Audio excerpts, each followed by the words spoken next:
2020 में ज्यादा नहीं, 50 और 100 की बात नहीं, 4-5 सीट, सिर्फ 4-5 की बात हम कर रहे हैं। गौर कीजिएगा, सोचिएगा, सिर्फ 4-5 सीट पर ही राष्ट्रीय लोक समता पार्टी का उम्मीदवार जीतकर अगर 2020 में एमएलए बन गया होता, सिर्फ 4-5 लोग हमारे एमएलए बन गए होते, तो बिहार की राजनीति पूरे तौर पे उपेंद्र कुशवाहा के हाथ में होती कि नहीं होती? उसी पूरे बिहार की राजनीति हमारे हाथ में। तो लोग तो उस समय कंजूसी करें, लेकिन कंजूसी का मतलब इतनी भी कंजूसी नहीं थी कि लोगों ने हमको स्वीकार नहीं किया। स्वीकार किया, लेकिन राज्य के अलग अलग इलाके में, बगल का शाहबाद का इलाका और इस मगध का भी इलाका, औरंगाबाद वगैरह, और यहाँ भी अजय कुशवाहा जी चुनाव लड़ रहे थे। अजय कुशवाहा जी को जितना वोट मिला, अगर नहीं होते अजय कुशवाहा जी उम्मीदवार आरएलएसपी की ओर से, तो जनता दल यूनाइटेड वहां जीत गया। तो शाहबाद का इलाका, मगध का भी कुछ इलाका, चंपारण का इलाका, सीतामढ़ी इत्यादि, उन जगहों पर लोगों ने वोट दिया। रणविजय बाबू बैठे हुए हैं, 40,000 से ज्यादा वोट आरएलएसपी के टिकट पर इनको बगल में औरंगाबाद के गोह में मिला। तो 35,000, 40,000 इतना वोट तक लोगों ने दिया, लेकिन कहीं जीतने लायक स्थिति नहीं बनी। तो इतना वोट दिया, इसका परिणाम क्या हुआ? इसका परिणाम हुआ कि जिन इलाकों में हमारे उम्मीदवारों को अच्छा शेयर लोगों ने वोट में दिया, उन तमाम इलाकों में जनता दल यूनाइटेड की औकात सीधे पता चल गई कि क्या है। और जो नीतीश कुमार जी 110, 115, 120 सीटों पर जीतते थे बिहार में, चले आए 43 पर चले आए। जहां जहां जिन इलाकों में हमारे उम्मीदवार को अच्छा वोट मिला, पूरा का पूरा शाहबाद साफ हो गया, मगध साफ हो गया, एक भी उम्मीदवार उनका नहीं जीत पाए। तो उनकी भी स्थिति चली आई 43 पर, और हम लोगों का तो एक उम्मीदवार नहीं जीता, यह बात सही। लेकिन जो कुछ भी चुनाव परिणाम आया, इस चुनाव परिणाम से तीसरी जगह इसका साइड इफेक्ट बहुत ही गलत तरीके से होने लगा। क्या साइड इफेक्ट हुआ?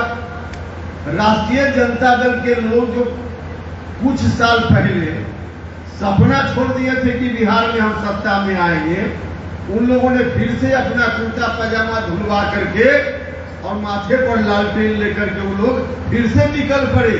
और उन लोगों के मन में लड्डू फूटने लगा कि अब नीतीश कुमार अलग लड़ रहा है, उपेंद्र कुशवाहा अलग लड़ रहा है, तो आगे आने वाले दिनों में हम अपने लालटेन को फिर से बिहार में जलाने में कामयाबी हासिल कर लेंगे।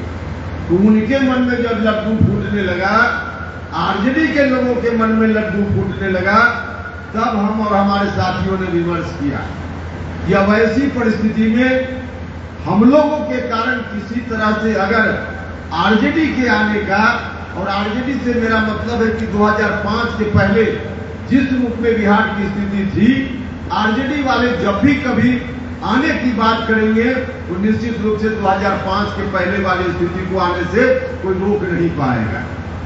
तो हम लोगों को लगा कि फिर से वही स्थिति बिहार में आ जाएगी, और वह भी हम लोगों के कारण, तो यह तो बहुत बड़ा अपराध हो जाएगा, बहुत बड़ा अपराध हो जाएगा। इसलिए हम लोगों ने विचार किया, और जिस वक्त विचार कर रहे थे उसी वक्त नीतीश कुमार जी की ओर से पहल हुई। जानना चाहिए आप लोग, नीतीश कुमार जी की ओर से पहल हुई। नीतीश जी ने बुलाकर मुझसे कहा, नीतीश जी ने मुझसे कहा कि उपेंद्र कुशवाहा जी, यह पार्टी भी जिस तरह से आप आरएलएसपी चला रहे हैं, जनता दल यूनाइटेड भी आपकी ही बनाई हुई पार्टी।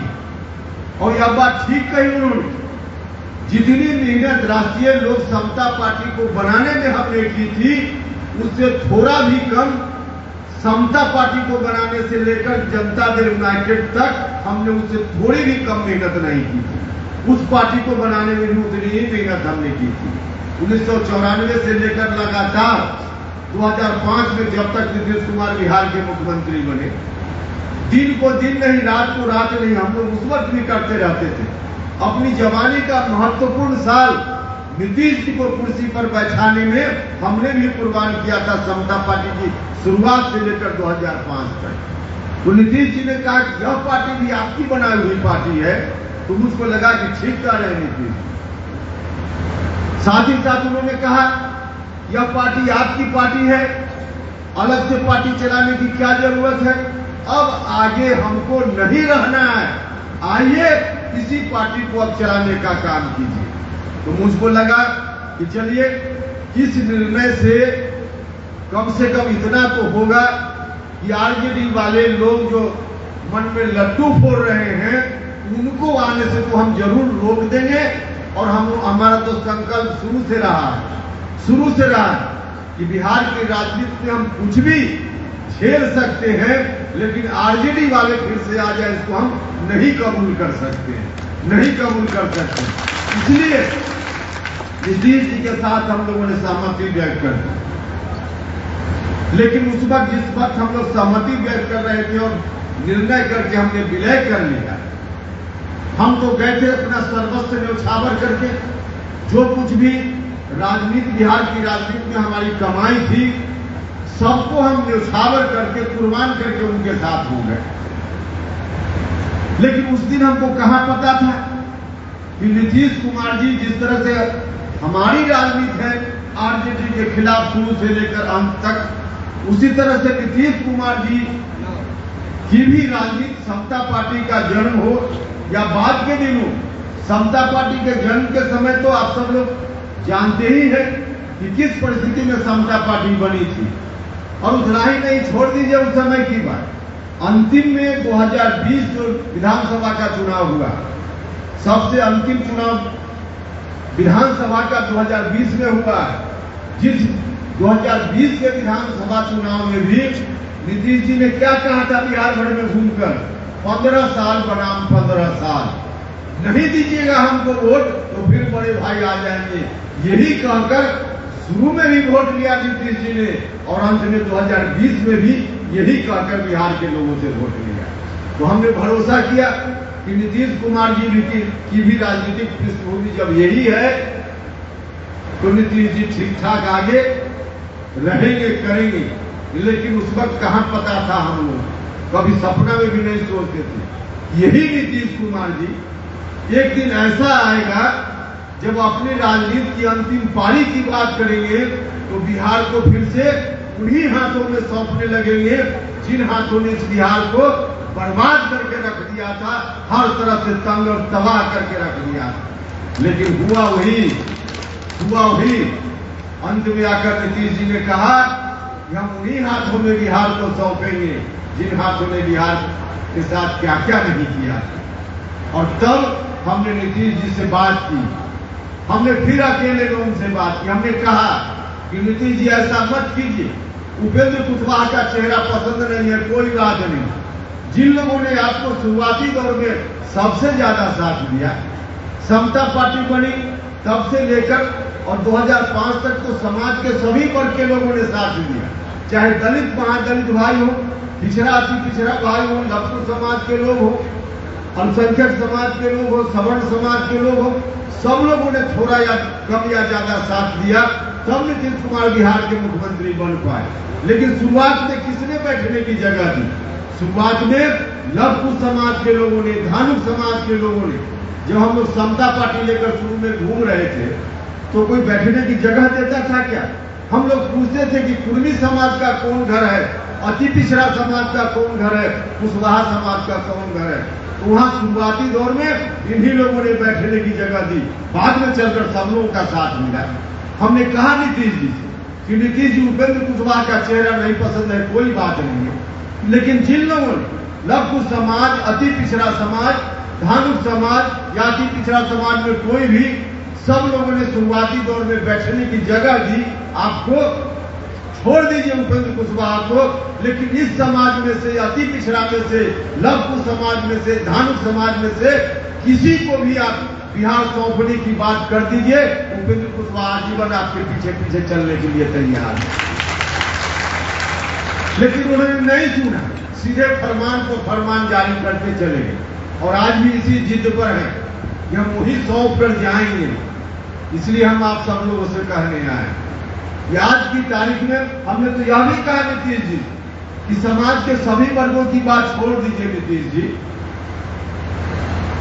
उस वक्त बिहार में उपचुनाव हुआ था 2 जगह, पुरन्नी में और मोकामा में। उस चुनाव परिणाम का रिजल्ट जो था, परिणाम जो था, हम लोग उसका आंकड़ा उनको बताया अकेले। कहा कि देखिए अब इस परिस्थिति में जब आरजेडी को सौंपने की बात आप करने लगे हैं, बाकी लोगों को छोड़ दीजिए। कुर्मी समाज के लोग भी नीतीश जी आपको इसलिए वोट देते थे कि उनको लगता था कि एक वोट हम देंगे नीतीश जी के पक्ष में, नीतीश जी की पार्टी को, जनता दल यूनाइटेड को, तो हमारा नेता नीतीश कुमार, उनको मजबूती में एक वोट हमारा जाएगा। जिस वक्त उनको लगेगा कि नीतीश कुमार जी की पार्टी को दिया हुआ एक वोट भी आरजेडी के आतंक के लिए जो जिम्मेवार परिवार है, उस परिवार को मजबूत करने में लगेगा, तो कोई कुर्मी समाज का वोट भी आपको नहीं देगा नीतीश जी। हमने साफ साफ उनसे कहा, लेकिन नहीं सुने। जब नहीं सुने तब हम लोगों ने कहा कि अब आपकी मर्जी, इस स्थिति में आपकी पार्टी को अब नहीं रहने वाली। जनता दल यूनाइटेड के साथ कौन लोग रहेंगे? आरजेडी को जो मजबूत करना चाहेगा तो सीधे आरजेडी में रहेगा। आपके साथ वही लोग थे जो आरजेडी की मजबूती को नहीं देखना चाहते थे, वैसे लोग आपके साथ नहीं रहेंगे। आपकी पार्टी जनता दल यूनाइटेड बर्बाद हो जाएगी, समाप्त हो जाएगी। हमने साफ साफ कहा उनसे, और आज है यही स्थिति। धीरे धीरे जेडीयू का अस्तित्व अब समाप्ति के कगार पर है। आप देख भी रहे हैं, एक से एक नेता, आज तो डॉक्टर मुनाजी हसन जैसे एक नेता आपके सामने दिख रहे हैं, लेकिन जितने नेता वहां हैं, नीचे के कार्यकर्ताओं की बात तो छोड़ दीजिए, जिला स्तर के जो कार्यकर्ता हैं, इवन आपके जिला के भी बहुत सारे लोग हैं जो हम लोगों से संपर्क में हैं, कहते हैं कि कुछ दिन और देख लेते हैं, शायद किसी बोर्ड निगम में जगह मिल जाए, कहीं मेंबर बन जाए। तो इतना दिन रहे हैं तो 2-4 महीना तो सरकारी कोई पावर का इस्तेमाल कर लें। इसलिए लोग लालच में पड़े हुए हैं।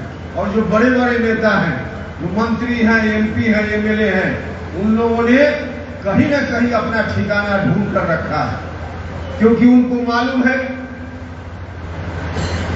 कि चुनाव की जो बैतरनी है, वह बैतरनी हम जनता दल यूनाइटेड की नाव पर सवार होकर नहीं पार कर पाएंगे। इसलिए लोग इंतजार में हैं कब कौन व्यक्ति वहां से छलांग लगाकर कहां जाएगा। सब लोगों ने अपना अपना ठिकाना बनाकर रखा है।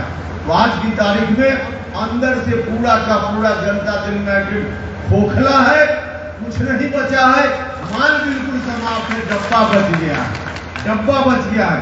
भाई और मित्रों, अब ऐसी स्थिति में जो काम जनता दल यूनाइटेड समाज में करता था, और तब हमारी बात लोग नहीं सुनते थे आरएलएसपी की, अब जब जनता दल यूनाइटेड समाप्त, तो उस परिस्थिति में जो लोग, जिन लोगों की जरूरत थी, वो लोग कहां जाएंगे?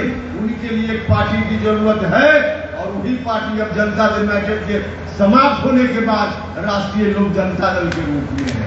अब वही पार्टी, इसलिए हमने कहा कि आज की तारीख में जनता दल यूनाइटेड का सब्स्टिट्यूट भी, विकल्प भी यही राष्ट्रीय लोक जनता दल है। इसलिए आप सब लोग पार्टी के साथी हैं। सब लोगों से हम आग्रह करने आए कि मजबूती से आप लोग जाइए, गांव में लोगों के बीच जाइएगा। लोग जरूर आपकी बात सुनेंगे, लोग इंतजार में जाइए। हर जाति धर्म के लोगों के बीच में जाइए, सभी जाति धर्म के लोगों के बीच में जाइए। आज जो नीतीश जी की स्थिति है, धीरे धीरे सब लोगों तक यह बात जा रही है। हमको मीडिया के बंधु ने कल परसों पटना में पूछा कि आप नीतीश जी के बारे में, बड़ी चर्चा है कि नीतीश जी फिर से एनडीए में जाएंगे। हमने कहा कि भैया अब नीतीश जी एनडीए में जाएंगे कि नहीं जाएंगे मुझको पता नहीं, यह तो निर्णय उनका होगा। लेकिन जिस रूप में नीतीश जी का चेहरा जो हम देखते हैं टीवी पर, तो जितना अंदर से परेशान दिखते हैं नीतीश जी, उनको, उनके चेहरा को देखकर मुझको दया आती है। और सच में उनका चेहरा मैं देखता हूं तो दया आती है। नीतीश जी कितनी परेशानी में हैं। आरजेडी के लोगों ने एक तरह से कहिए कि चक्रव्यूह में उनको फंसा लिया। अब चक्रव्यूह में अब निकलेंगे कि वही रहेंगे, अब उनकी मर्जी है, इस पर मेरा कुछ नहीं कहना है। लेकिन नीतीश जी जिस रूप में हैं, अब कोई रास्ता नहीं उनके पास है। लेकिन अब इसमें हम लोग कर भी क्या सकते हैं? जो कुछ भी नीतीश जी की परिस्थिति आज बनी है, उसके लिए कौन जिम्मेवार है? उसके लिए कोई और नहीं जिम्मेवार है, स्वयं नीतीश कुमार जी अपने जिम्मेवार हैं। कहा जाता है कि अपने पैर में कुल्हाड़ी मारने का काम वो अपने पैर में कुल्हाड़ी नीतीश जी ने स्वयं मार ली। और लालू जी, उनके ऊपर भरोसा नीतीश जी का, शुरुआत में उनको लगता होगा कि लालू जी हमारी मदद करेंगे, लेकिन नीतीश जी का भ्रम शायद अब टूट रहा होगा। हमने बार बार कहा है, नीतीश जी अगर थोड़ा भी भ्रम बचा है तो तोड़ लीजिए। लालू यादव जी, नीतीश जी आप भ्रम में मत रहिए। आपकी राजनीति को ताकत देने के लिए उन्होंने आपके साथ दोस्ती नहीं की है। उन्होंने दोस्ती की है तो सिर्फ और सिर्फ अपने बेटा को बिहार का मुख्यमंत्री बनाने के लिए दोस्ती की है, आपके लिए दोस्ती नहीं की, आपके लिए दोस्ती नहीं की। तो अब नीतीश जी वही खड़े हैं। अब जाने नीतीश जी, हम लोग दया ही कर सकते हैं, बाकी कोई मदद इस रूप में हम लोग नहीं कर सकते हैं। लेकिन उनका जो निर्णय है कि बिहार को सौंप देंगे हम आरजेडी वालों के हाथ में, तो इसको हम लोग नहीं होने देंगे, इसको नहीं होने देंगे, क्योंकि फिर से वही राज आगे